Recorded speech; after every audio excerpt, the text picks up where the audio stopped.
네, 뉴스연구소 진행하겠습니다. 김준일 시사평론가 어서 오십시오. 네, 안녕하세요. CBS 김광일 기자 어서 오십시오. 안녕하세요. 네, 3일밖에 안 남았어요.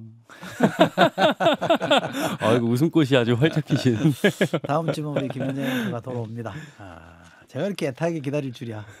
우리 댓글창에 보니까 기다리신 네. 분 많네요. 네. 네, 어서 오십시오. 자, 첫 소식 뭡니까? 마은혁 임명 보류. 일주일째인가요? 지난주 목요일 벌써 날 그렇게 되나요? 인용이 네. 됐으니까 이제 7일 차라고 보시면 될 것 같고요. 근데 최상목 권한대행이 아직도 임명 안 하고 있고요. 당분간은 보류하는 쪽으로 가닥이 잡혔다. 이렇게 전해지고 있습니다.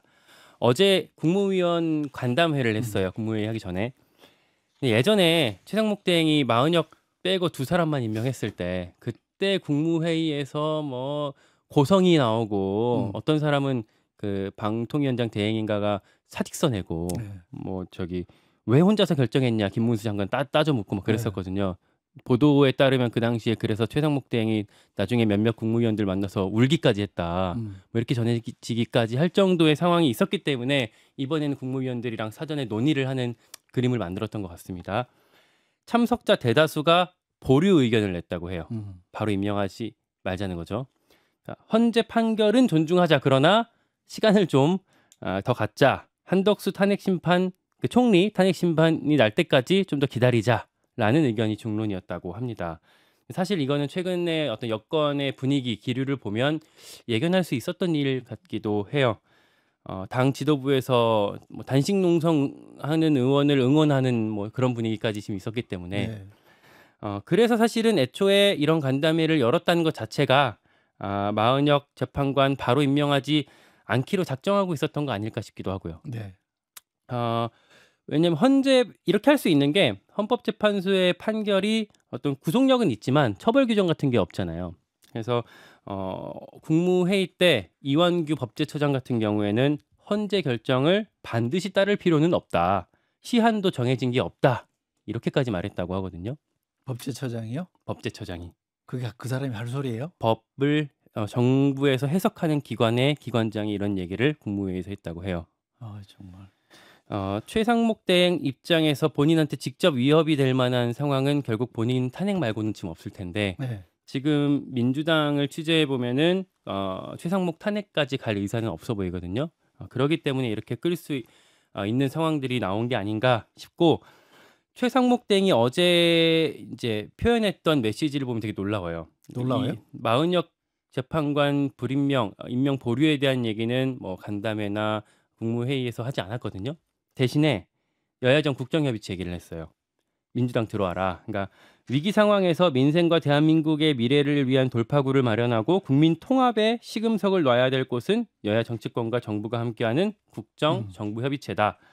좀 어색하게 들렸던 게 이제 국민 통합이라고 얘기를 했잖아요. 사실 결국 최상목 대행이 이렇게 하고 있는 거의 핵심 결국 법을 어기자. 그 국무위원들도 법을 어기자라고 어떤 말씀드렸듯이 법령을 해석하는 기관이나 국정 최고 책임자나 집권 여당이나 다 법을 어기자고 부추기고 법을 어기고 있는 그런 상황인데 이게 국민들의 어떤 준법 정신에 영향을 분명히 줄 수밖에 없고 또 탄핵이 선고됐을 때에 불복 여론까지 분명히 부추길 수 있는 지점인데 불구하고 이런 상황에 있는 사람이 이제 국민 통합을 얘기하고 있는 게 좀 어색하다는 말씀을 드릴 수밖에 없겠지만 어쨌든 통합을 어제 강조를 했습니다. 네. 헌법을 안 지켜서 지금 이 나라가 혼란에 빠졌는데 헌재가 거기에 대해서 판정을 분명하게 해줬는데도 지킬 필요가 없다 이렇게 말하니까 좀 당혹스럽네요. 그렇죠. 어떻게 봐야 될지 모르겠네요. 마은혁은 결국 이제 안 하는 거죠, 당분간? 예, 일단 당분간 안 할 것 같고 그래서 국정협의체에서도 일단 여야에서 우원식 국회의장 중재로 해서 저 최상목 대행 빼고 일단 논의를 진행하자라고 해서 내일부터 논의를 시작한다고 합니다. 협의체는 협의체대로 굴러가는 게 또 필요하지 않을까 싶습니다. 워낙 지금 먹고 살기가 힘든 상황이라 그렇죠. 추경 등을 해내야 되잖아요. 추경, 연금개혁, 반도체법 이런 것들 여기서 논의하겠죠. 네. 이게 모든 게 다 여야 합의 뭐 협의가 안 돼서 이렇게 뭐 늦출 수 있다라고 하면은 오늘 뭐 뉴스타파가 이제 예측 기사 뭐 이런 건데 대통령 선거도 그러면은 여야 합의가 안 됐으니까 60일 이내에 치러야 된다라고 돼 있지만은 여야 합의 안 됐어. 그냥 뭐 더 뒤로 미뤄 이런 식으로 할 수도 있다. 뭐 이런 것까지 지금 나오고 있어요. 그러니까 선거일은 늦어도 선거일 전 50일 전까지 대통령 또는 대통령 권한대행자가 공고하여야 한다 이렇게 되어 있거든요. 공고 안 해, 여야 합의 잘 안 됐는데 공고 안 해버릴게 이렇게 하면 어떻게 할 거냐. 하여야 한다고 돼 있잖아요. 예. 근데 이거 언제 이제 이거 처벌 그럼 어떻게 할 언제까지가 거냐. 없으니까. 예, 뭐 50일까지 뭐 해야 된다라고 그러니까. 돼 있지만은 합의가 잘 안 됐는데 뭐 이렇게 나올 수도 있다. 그러니까 이게 모르겠어. 이 좀 기사 과도한 해석 같다. 제가 말씀드린 거는 이 기사가 나올 정도까지 정말 법을 마음대로 자의적으로 지금 해석을 하고 있다. 지금 68일 지났어요. 임명한 지. 뭘 더 기다리고 뭘 더 합의를 얘기하고 여야 합의가 됩니까? 그러면은 그러니까 헌법 헌재의 이제 판결을 결정을 존중을 하는 자세가 필요한 거고 시간은 더 갖자. 그러니까 어디까지 시간을 더 갖자라는 건지도 지금 모르겠어요. 그러니까 이게 결국은 이제 속내는 한덕수 국무총리 오기까지 미루자라는 거로 지금 해석이 많이 되고 있는데 한덕수 총리가 오면 이게 해결이 됩니까? 그러면 될지 안 될지도 모르는 거잖아요. 그러니까 매우 무책임하다. 그러니까 여야정 협의체가 지금 안 굴러갈 수밖에 없는 그런 상황이 돼버렸다 이렇게 보이고 일단 이번 주는 윤석열 대통령 탄핵 심판 선고는 안 나올 것 같아요. 이번 주? 예, 왜냐하면은 예전에 사례를 봤을 때 이틀 전에 이제 선고를 그러니까 한다라고 예고를 했는데 오늘 나와야 되잖아요. 근데 지금 어제 이제 한겨레 단독 보도로 나왔는데 5일하고 7일에 평의가 잡혔다라는 거예요. 헌재 재판관 전원 평의가. 오늘하고 금요일. 예. 네. 그러면은 금요일까지는 한다라는 거잖아요. 일단 네, 최소한. 그러니까 이건 다음 주가 유력하다. 그래서 지금 나오는 얘기는 다음 주 중인데 언제가 될 것이냐. 과거의 사례를 봤을 때는 전체적으로 분위기 봤을 때는 뭐 3월 11일 아니면 14일. 저는 이제 3월 14일 유력설을 계속 예전부터 얘기를 했는데 지금 그 분위기로 지금 가는 것 같다. 그리고 또 하나가 뭐가 있냐면은 17일까지 헌재가 아무 일정을 안 잡았다라는 거예요. 네. 그 얘기인즉슨 17일에 선고를 할 수도 있다. 그 이후에는 다른 일정들이 지금 잡혔거든요. 그러니까 지금 늦어지면은 최대 늦어지면 17일 정도까지도 될 수도 있겠다. 월요일 이제 탄핵 심판 선고일이. 선고일이요. 네. 선고일이 뭐 그렇게 되는 것 같고 탄핵이 다가오면서 이거는 뭐 탄핵 심판하고는 직접적인 관련이 있는 건 아닌데 각종 수사가 지금 막 이어지고 있다. 뭐 이런 기사 분석 기사들이 많아요. 예를 들면 이철규 의원 아들이 이제 마약 잡힌 거 이거 같은 경우에도 갑자기 뜬금없이 나왔거든요. 뭐 거기에다가 지금 어제 이제 장제원 의원이 예전에 성폭행 2015년에 성폭행을 그게 했다. 뭐예요? 어제도 뉴스 보긴 봤는데. 예, 뭐 이게 오래된 얘기라서 이제 네. JTBC가 이제 보도를 해가지고 그 JTBC가 이런 보도를 하려고 하는데 이거에 대해서 뭐 이제 뭐 일방적인 주장을 담아서 보도하는 건 문제가 있다라고 예고성 뭐 페이스북도 장제원 의원이 올렸어요. 근데 서울경찰청 여성안전과가 장제원 전 의원에 대해서 준강간치상 혐의 고소장을 접수해서 수사 중이다 이렇게 나왔는데 이게 부산에 이제 아마 동서대인 것 같은데 모 대학의 부총장이던 지난 2015년 11월에 비서 A 씨를 성폭력을 한 혐의로 지금 수사 중이라는 건데 장제원 의원은 다 부인하고 있죠. 여기에다가 이제 최근에 금감원에서는 지금 삼부 토건 지금 주가 조작 의혹이 있다. 100억 원대 주가 조작 의혹이 있다. 이게 예전에 그 단톡방 멋쟁이병 단톡방에서 삼부 체크하고 네. 요거 기억나시죠? 이모 씨.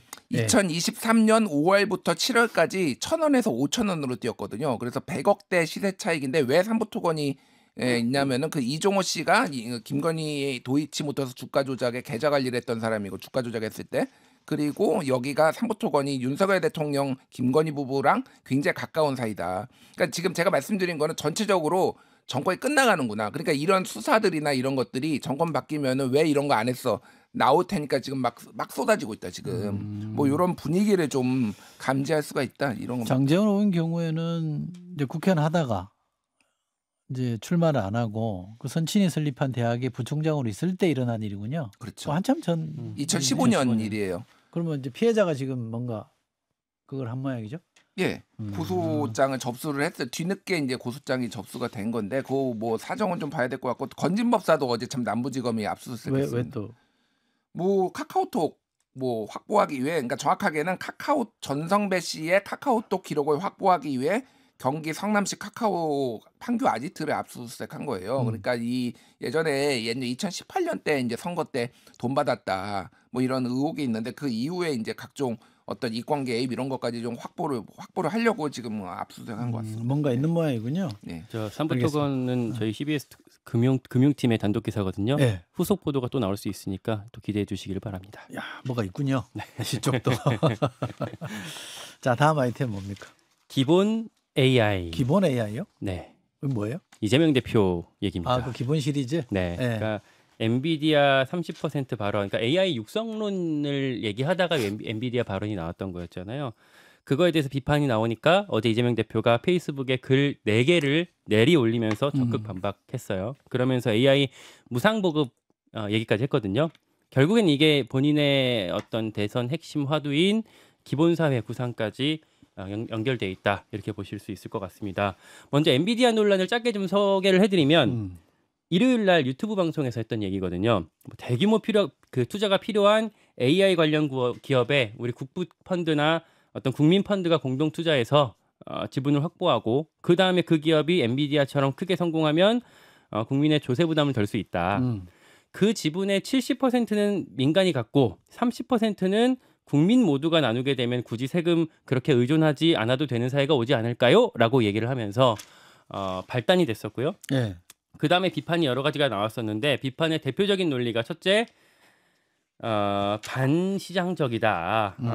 AI 기업의 성과를 만약에 성공하게 됐을 때 국가가 사후에 가져가는 거라면 그게 시장과 어떤 뭐 반기업 반시장 아니냐. 그리고 그렇게 섣부르게 정부가 개입했을 때 자원 배분이 왜곡될 수 있다. 뭐 이런 네. 지적이 첫 번째고 두 번째는 좀 공허하다. 그러니까 그런 기업을 키우기 위해서 어떤 정치를 어떻게 해서 뭘 어떻게 돈 벌겠다라는 얘기는 빠져 있지 않느냐.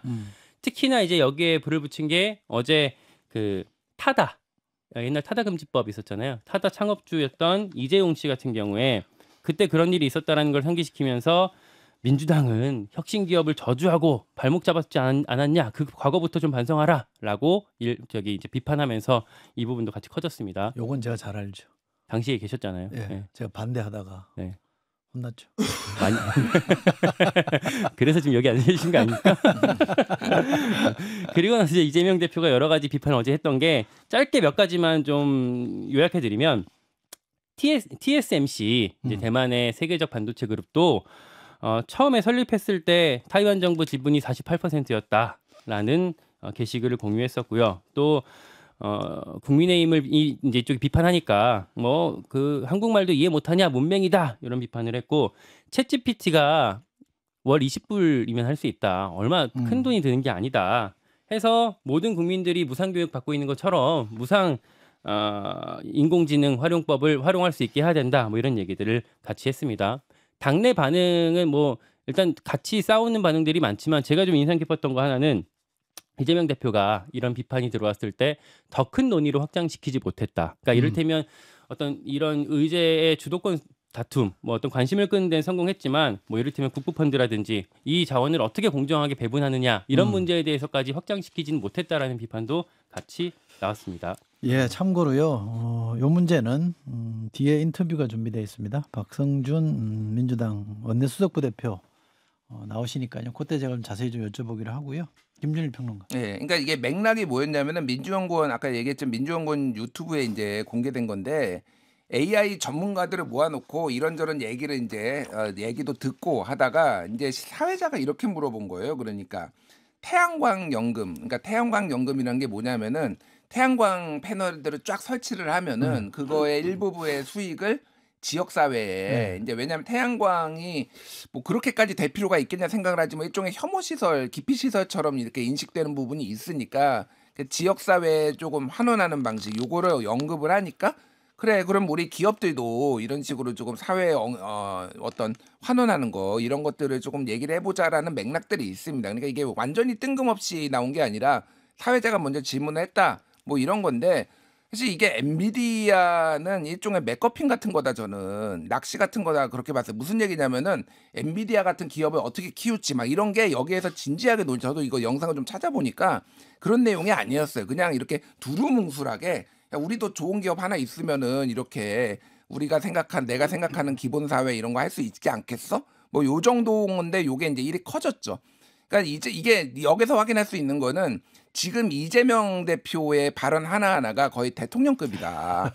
그러니까 대왕고래도요. 예를 들면은 그냥 산업부에서 발표했으면 아무도 관심 안 갖고 그럼 또 시추하나 보다. 근데 그거를 대통령이 발표를 하니까 나라가 난리가 났잖아요. 이것도 딱 그 모양이에요. 그러니까 본인의 발언에 이제 무게감, 차기 대선 유력 주자로서의 무게감을 좀 생각했으면 좋겠고 하나는 이게 뭐라고 얘기를 해도 저는 좀 비현실적이다라는 생각이 들어요. 예를 들면 국부 펀드를 만들면 엔비디아가 나옵니까?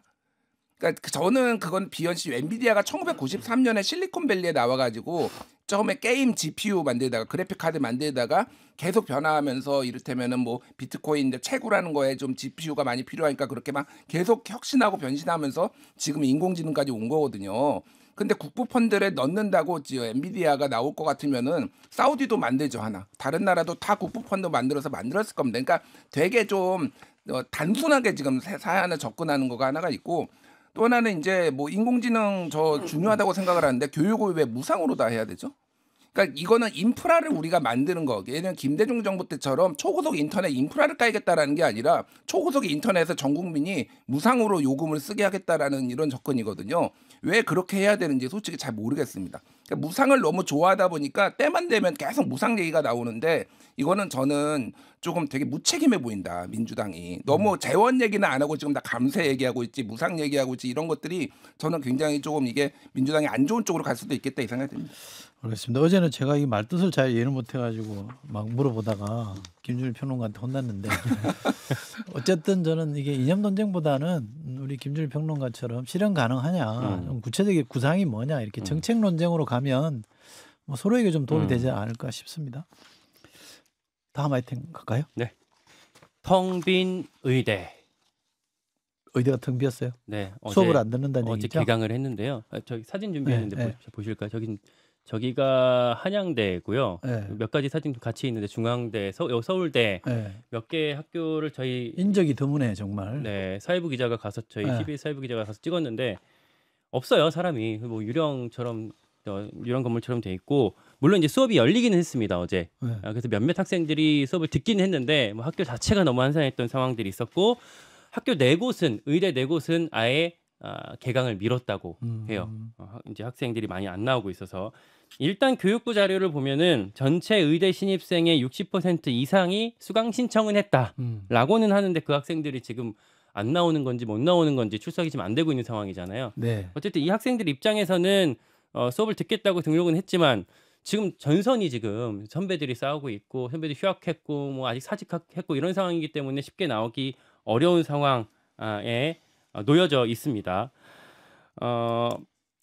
교육부에서는 일단은 지금 저 학생들은 1학년 학생들은 이런 상황인 거 알고 입학한 거잖아요. 그리고 작년처럼 그렇죠. 저 휴학한 거 안 봐주겠다, 다 출석해야 된다 이렇게 좀 강경한 입장들을 보이고 있습니다. 매번 강경하기만 해. 대책 없이. 그러니까 이게 어디서부터 이제 풀어야 될지 솔직히 잘 모르겠습니다. 난감하죠. 예, 여기까지 와버리니까 그러니까 네. 2,000명 고집할 때부터 이렇게 될 것 같았어요. 그러니까 이거를 이렇게 말아먹나 이 생각이 드는데 그렇다고 지금 신입생들까지 이렇게 다 수업 거부를 하는 게 맞는 방식이냐. 그러니까 어쨌든 이 신입생 이게 저는 그렇게도 보여요. 그러니까 이 신입생들은 지금 1,500명 정도가 더 들어온 거잖아요. 본인들 입장에서는 줄어드는 게 나은 거예요. 3,000명으로 3,058명으로 원래대로 되는 게 계속 5,000명이면은 본인들 입장에서도 이게 경쟁이 치열해지니까 사실은 이게 정말로 이제 의료 정상화를 위해서 학생들이 정말 이렇게 하는 것이냐 아니면은 정말로 자신의 경쟁자들을 줄이기 위해서 이렇게 하는 것이냐 저는 뭐 여러 가지가 있겠지만 후자도 굉장히 방점이 찍혀 있다고 보는데 글쎄요 저는 좀 여기 이런 학생들까지 이렇게 신입생들까지 이렇게 하는 거에 개인적으로 좀 부정적입니다. 그러니까 이거는 이들이 이렇게 한다고 해서 지금 이거는 정부를 압박하는 건데 굉장히 의료계가 힘으로만 지금 밀어붙이려고 한다 그 생각도 들거든요. 결국은 좀 책임 있는 사람들이 정부도 그렇고 이제 이거는 사실 정권이 교체돼야지 이게 실마리가 풀릴 것 같은데 어쨌든 의협이나 이런 데서 나서야지 이런 식으로 저 모든 의료계가 다 나서가지고 똘똘 뭉쳐서 이런 식으로 실력 행사를 한다? 글쎄요 저는 이게 좀 그 의사들한테도 부메랑이 될 수도 있겠다 이 생각이 들어요. 지금은 이제 의사 단체 목소리가 커질 수밖에 없는 상황이잖아요. 밀어붙이던 사람은 지금 이제 탄핵 직전까지 가 있고 선거철이 곧 다가오면 표가 중요하니까 정치권도 뭐라고 말하기 어렵고 그러니까 이렇게 강공으로 나오겠죠. 의료계 쪽에서는 일단 학생들이라도 좀 출석할 수 있게 분위기를 좀 만들어 주자. 공부는 해야죠. 그러니까요. 네. 그러니까 뭐 이를테면 작년 정도 뭐라고 할까 그 숫자 증원을 작년 정도로만 일단 되돌려 놓고 그다음에 논의하자라는 의견도 있는데 이런 것들이 정치권에서 여야에서 좀 논의가 무르익어야 되는데 지금 그 단계가 지금 안 되고 있는 거죠. 뜨거운 감자니까 누구도 그걸 안 잡으려고 하는 거죠. 알겠습니다. 뉴스의 맥을 짚어드리는 뉴스연구소 김광일 기자, 김준일 시사평론가였습니다. 고맙습니다. 고맙습니다. 김현정의 뉴스쇼는 시청자 여러분의 참여를 기다립니다. 구독과 좋아요, 댓글 잊지 않으셨죠? 알림 설정을 해두시면 평일 아침 7시 10분 실시간 라이브도 참여하실 수 있습니다.